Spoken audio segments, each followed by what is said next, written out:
大家好，欢迎来到小诺厨房，我是小诺。天气越来越热了，大家都爱吃黄瓜。今天给大家分享一个黄瓜的新吃法，不腌、不炒、不凉拌，做法简单，出锅真的是太香了。一起看看我是怎么做的吧。今天早上赶集买了2斤的黄瓜，现在的黄瓜也便宜了，1块5一斤。今天买了2斤，看看特别的鲜嫩。我们先把黄瓜把它放入盆中，给它清洗一下。往里面加入1勺面粉，再加入1勺食盐，然后倒入清水，用面粉、食盐水将黄瓜搓洗一遍。食盐有杀菌消毒的作用，面粉能够吸附掉黄瓜上面的灰尘和虫卵。有的朋友会说这一步太麻烦，其实黄瓜表面有许多的小刺儿，脱凹不平，简单的清洗洗不干净。而且现在的黄瓜也打农药的，所以一定要把它清洗干净。清洗一遍后，再用清水把它清洗干净，多清洗2遍，这样吃着才会放心。洗好后将它控水捞出，用削皮刀削掉黄瓜的外皮。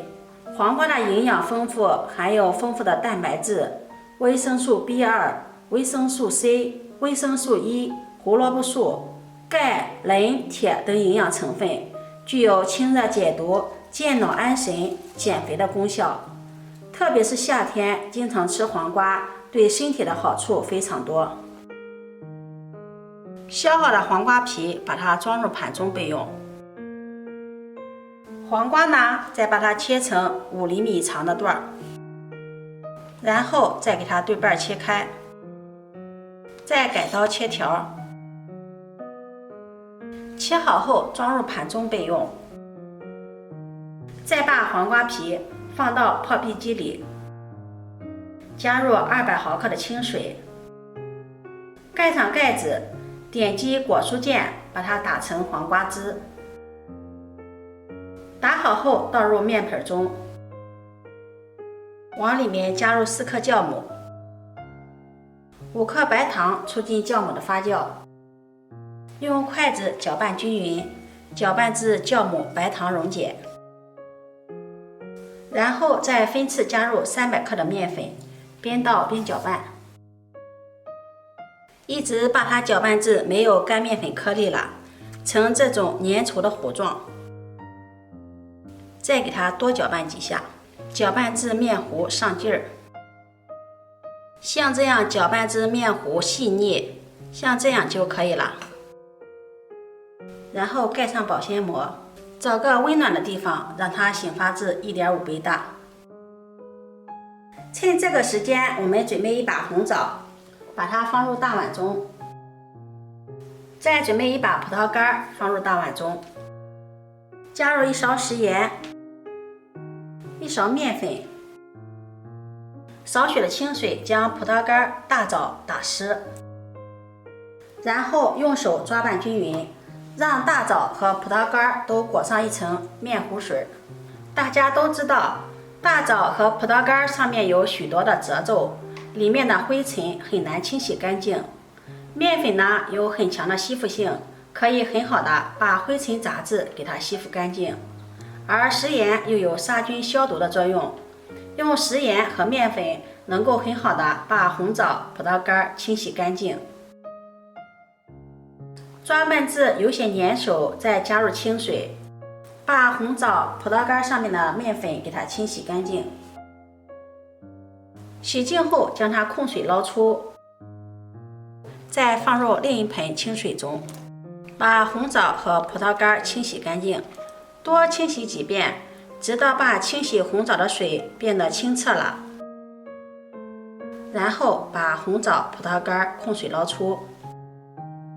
红枣呢放在案板上，葡萄干呢我们把它装在碗中备用。下面我们再用刀把枣肉切下来，中间的枣核不要丢掉，我们待会儿要用，因为上面的枣肉还没有清理干净。切成这样的枣片呢，主要是为了点缀。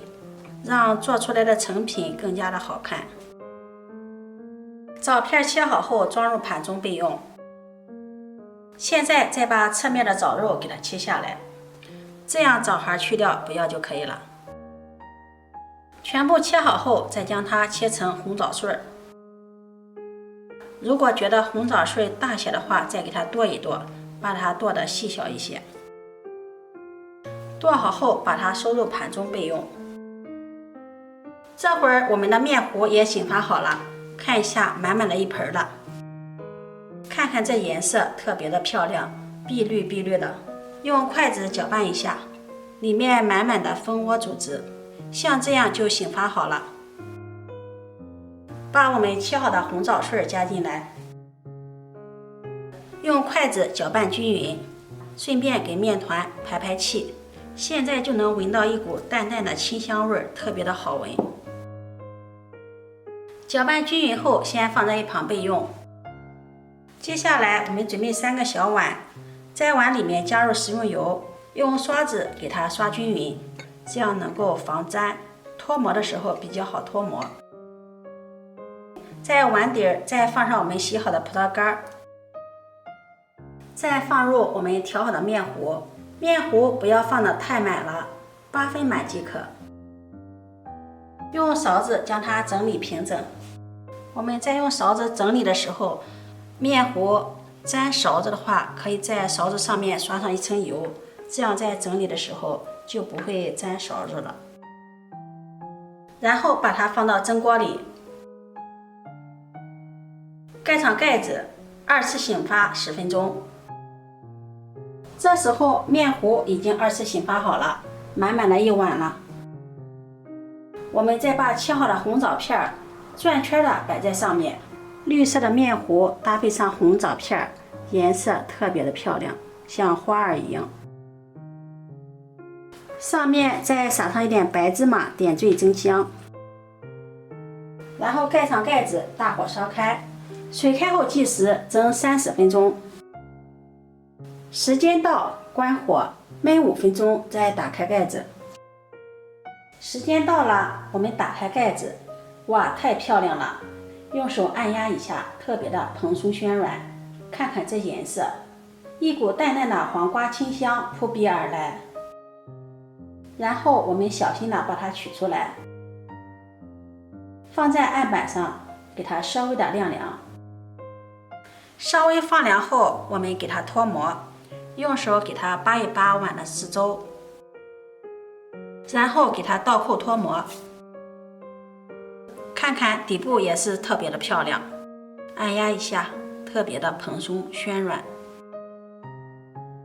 这样我们的黄瓜发糕就做好了，光看颜色就很有食欲了，淡淡的黄瓜香味儿，蓬松暄软又香甜，再搭配上黄瓜条，清脆爽口。如果你喜欢，就收藏起来试试吧。喜欢我的视频，记得点赞、关注、转发，点我头像可以看到更多美食视频。我每天都会发布不一样的视频，我们下期视频再见。